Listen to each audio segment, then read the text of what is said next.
Jangan lupa untuk berlangganan channel ini agar tidak ketinggalan konten-konten terbaru tentang Islam yang kami hadirkan secara rutin. Kami berharap bahwa channel Pecinta Ilmu dapat menjadi sumber inspirasi dan pengetahuan yang bermanfaat bagi Anda semua dalam menemukan kedamaian, kebijaksanaan, dan kesuksesan spiritual. Terima kasih telah bergabung dengan kami di channel Pecinta Ilmu. Hadirin dimuliakan Allah SWT,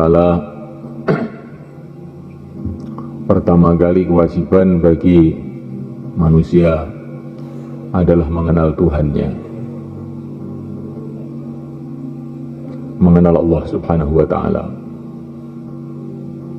Maka baginda Nabi memberikan arahan kepada kita, bayi baru lahir dikenalkan kepada Allah, telinga kanan, telinga kiri, Allahu Akbar, Allahu Akbar, Allahu Akbar. Sebelum kenal dengan ayahnya, kenal dengan ibunya, kenal dengan apa saja, dikenalkan dulu dengan Allah. Sebelum kenal dengan ayahnya, dikenalkan dulu dengan yang menciptakan ayahnya. Sebelum kenal dengan ibunya, dikenalkan dulu dengan yang menciptakan ibunya. Sebelum kenal dunia, dikenalkan dulu dengan yang menciptakan dunia. Allahu Akbar, Allahu Akbar, Allahu Akbar. Setelah kenal kepada Allah, maka yang kedua diajari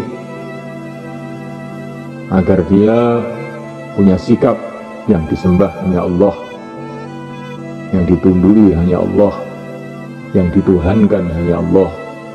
Asyhadu an la ilaha illallah, asyhadu an la ilaha illallah. Setelah kenal kepada Allah, yang disembah hanya Allah, yang ditundui hanya Allah, yang diharap hanya Allah. Setelah kenal kepada Allah, maka anak ini dikenalkan kepada utusan Allah yang telah dipilih oleh Allah untuk memimpin manusia menuju ridha Allah. Itulah yang mulia baginda Muhammad alaihissalam. Asyhadu anna Muhammadar Rasulullah, asyhadu anna Muhammadar Rasulullah. Dikenalkan kepada nabinya. Sebelum kenal dengan siapa saja, kenalkan dulu dengan nabinya. Makhluk ini yang paling penting dikenal itu adalah Rasulullah SAW. Karena tidak ada makhluk yang lebih sayang kepada kita, yang lebih berjasa kepada kita, yang lebih memikirkan kita, melebihi yang mulia baginda Muhammad SAW. Dialah makhluk yang diutus oleh Allah sebagai rahmatan lil alamin, untuk menyayangi seluruh alam.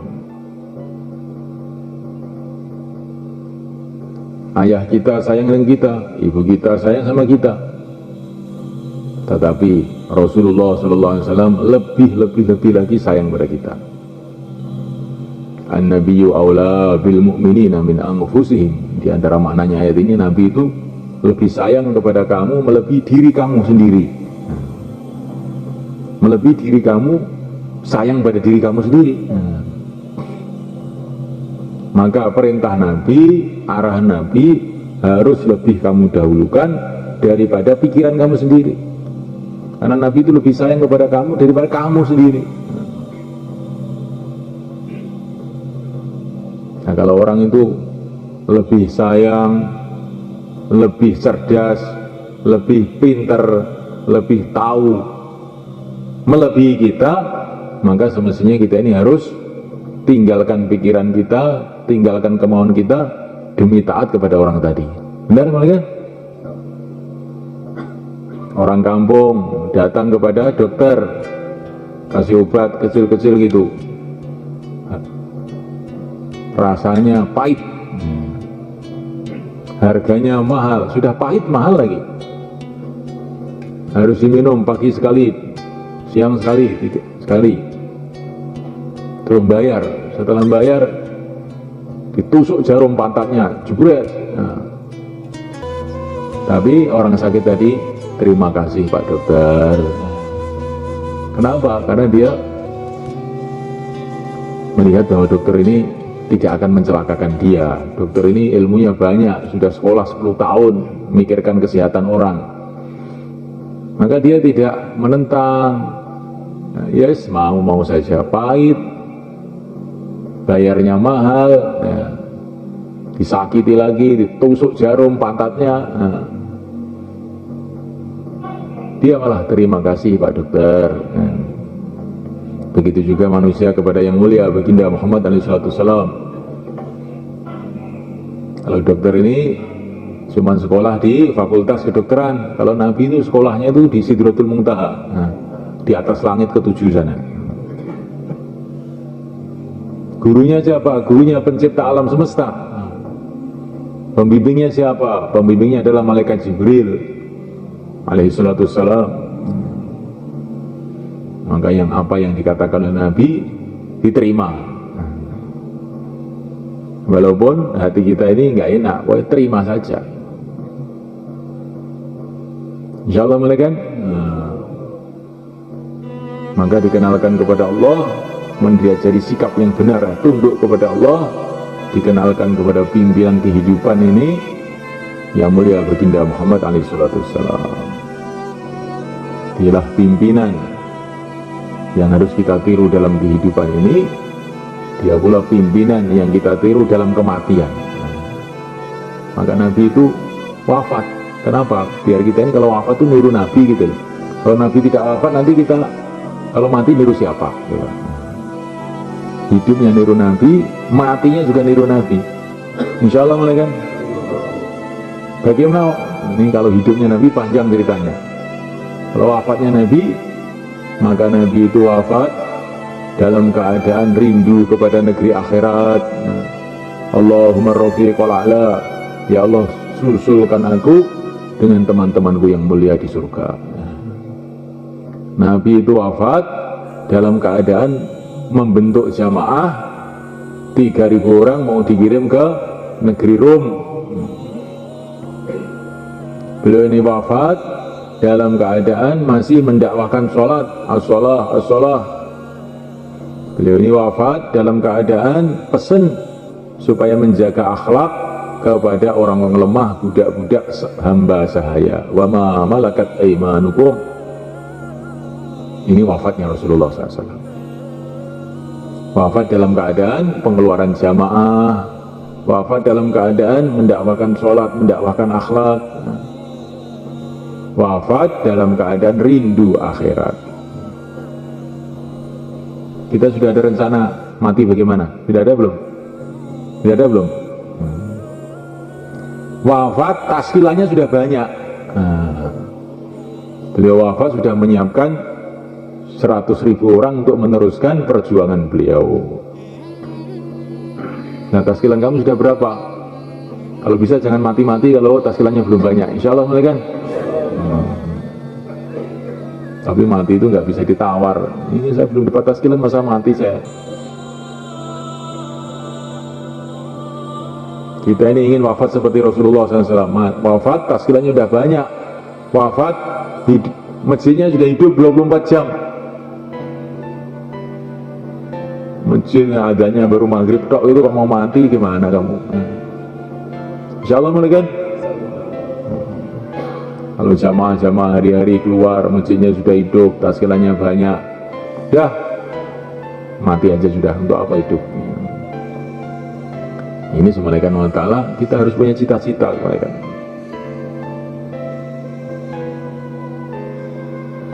Semalakan Allah Ta'ala. Tapi semua itu dimulai dengan keyakinan. Keyakinan yang benar kepada Allah SWT. Kalau keyakinan itu benar kepada Allah, maka akan timbul sifat-sifat yang baik dalam hati kita, sehingga amalan-amalan kita ini akan ada nilai di sisi Allah SWT. Kalau orang itu ada yakin yang benar bahwa yang berkuasa hanya Allah, makhluk tidak punya kuasa, yang kuasa adalah yang menciptakan makhluk. Raja-raja tidak berkuasa, yang berkuasa yang menciptakan raja-raja. Manusia tidak ada kuasa, yang kuasa yang menciptakan manusia. Benda-benda tidak berpengaruh apa-apa, yang menciptakan benda lah yang mendatangkan pengaruh. La ilaha illallah. Yang kelihatannya dari makhluk, hakikatnya bukan dari makhluk, dari penciptanya makhluk, dari Allah Subhanahu wa Ta'ala. Nah, kalau itu yakinnya benar kepada Allah, maka timbul sikap yang benar. Yang diharap hanya Allah, yang diminta hanya Allah, tunduk kepada Allah, malu kepada Allah. Nabi mengatakan kurang lebihnya, malulah kamu kepada Allah dengan sebenar-benarnya malu.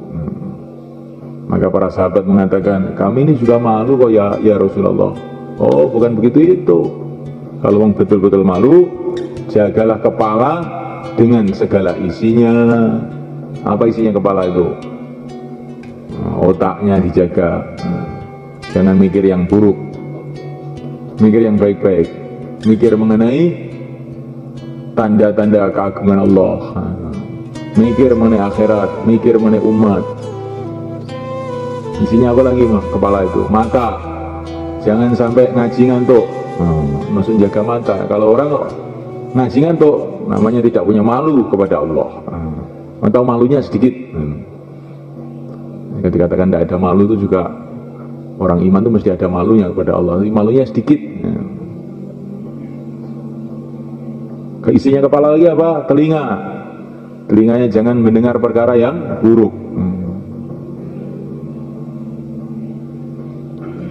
Kemarin saya khususi sama seorang ulama di Besuki sana. Itu di ruang tamunya itu ada gambar. Gambar itu aneh, gambar gigi. Terus disilang begini. Terus ditulisi, menggunjing orang adalah dosa besar, katanya begitu. Biasanya kan gambar HP disilang, HP dimatikan, itu tidak. Gambar gigi disilang, menggunjing orang adalah dosa besar, katanya dia itu. Ini bagus juga rupanya, saya bilang gitu. Ini termasuk isinya kepala itu adalah mulut toh. Mulut itu jangan untuk mengunjungi orang, jangan untuk ngomong yang buruk, jangan untuk bohong. Ini termasuk bagian daripada malu kepada Allah. Dan jagalah perut dengan segala isinya. Jangan sampai diisi perkara-perkara yang haram. Wa anta dzikrul mauta wal bila. Kalau kamu betul-betul malu kepada Allah, maka senantiasa ingatlah kematian dan kehancuran diri kamu setelah mati. Wa man aradal akhirata taraka zinatal hayatid dunya. Barang siapa menghendaki akhirat, maka dia rela meninggalkan kemewahan-kemewahan dunia. Wa man fa'ala dzalik faqad istahya minallahi haqqal haya. Siapa yang menjaga kepalanya, menjaga perutnya, ingat mati, maka berarti dia telah malu kepada Allah dengan sebenar-benarnya malu. Nah, kalau malu kepada temannya, malu kepada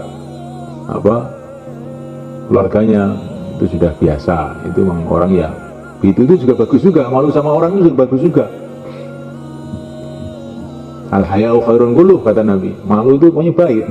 Orang kalau sudah tidak punya malu, betul-betul jahat betul itu. Malu pada orang itu juga sudah lumayan. Kalau nggak malu sama orang, nanti kencing sama lari nanti. Tapi yang paling tinggi, malu kepada Allah Subhanahu wa Ta'ala.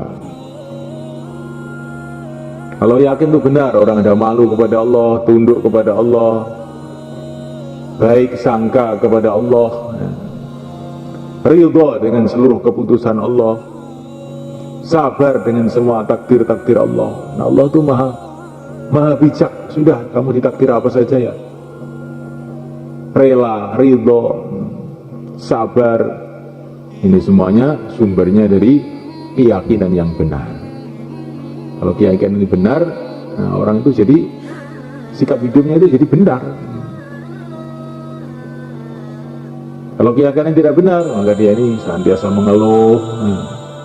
Sudah dia dipelihara oleh Allah, dikasih iman oleh Allah, dicalonkan masuk surga, kok masih mengeluh. Nah, ini kan namanya orang nggak tahu diri namanya. Nah, yakinnya lemah, akhirnya sikapnya nggak benar, mengeluh. sombong. Kamu sombong tuh punya apa kamu itu? Selembar rambut pun tidak punya, semua milik Allah. Nah, oleh karena Allah Ta'ala, nggak ada yang berhak sombong di muka bumi. Yang berhak sombong itu hanya Allah, karena dia memang punya. Yang lain itu nggak ada yang punya apa-apa. Nggak ada yang punya apa-apa. Maka sifatnya Allah Ta'ala mutakabbir, Allah yang maha sombong. Karena yang punya dia semua, bagaimana tidak? Ya, kalau makhluk nggak punya apa-apa. Kalaupun pintar karena dipintarkan oleh Allah, dan pintarnya manusia itu ya sesuai yang telah ditentukan oleh Allah, bukan pintar menurut maunya manusia, tapi pintar sesuai dengan yang dikehendaki oleh Allah. Manusia itu pintar dalam urusan ini urusan itu, tapi dalam urusan membuat rumah pinteran tawon lebah, itu nggak usah sekolah sudah tahu aja itu caranya bikin itu. Manusia itu pintar dalam beberapa hal yang dikehendaki oleh Allah. Jadi dalam bidang-bidang lain, kalau dengan semut masih pintaran semut. Semut itu beton itu bisa dijebol. Semut itu kalau malam mereka nggak ada lampu, dia tidak bawa colok, nggak bawa lampu, dia tahu aja jalan. Ada semut bawa lampu? Nggak ada. Jadi dalam bidang itu pintaran semut kita ini malaikat. Coba semalekan. Jadi kita ini pintar dalam hal yang Allah kehendaki kita pintar, tapi dalam hal yang Allah kehendaki kita nggak tahu ya lebih bodoh dari semut, lebih bodoh daripada lebah. Orang-orang bikin pesawat terbang merasa pintar. Burung sebelum kamu lahir sudah bikin pesawat terbang, sudah jadi terbang, bukan bikin pesawat terbang, sudah terbang sejak dulu. Orang-orang bikin kapal selam merasa hebat, kodok sejak dulu selam terus. Jadi ilmu kamu itu ilmu kodok sebetulnya itu. Bikin kapal selam namanya ilmu kodok, bikin amfibi, ilmu kodok namanya itu amfibi itu. Yang malaikat Allah Ta'ala, ilmu yang paling tinggi itu bagaimana ilmu mencari ridho Allah, itu ilmu tinggi. Tawajukan hati kepada Allah dalam setiap waktu. Kita ini memang betul-betul berhajat kepada Allah. Setiap menit, setiap detik, setiap waktu kita perlu pertolongan Allah dalam urusan apa saja. Maka kita taat kepada Allah dalam urusan apa saja. Taat kepada Allah itu bagaimana? Ikut pimpinan, yaitu yang mulia baginda Muhammad SAW. Wa man yuti'illah war rasul, wa man yuti'illah war rasul faqad faza fawzan 'azima. Orang yang taat kepada Allah dan Rasulnya, sungguh dia telah beruntung dengan keberuntungan yang besar. Untung yang besar itu bukan di dalam mendapatkan harta, mendapatkan dunia. Untung yang besar itu kalau kita mendapatkan ridho Allah dengan taat kepada Allah.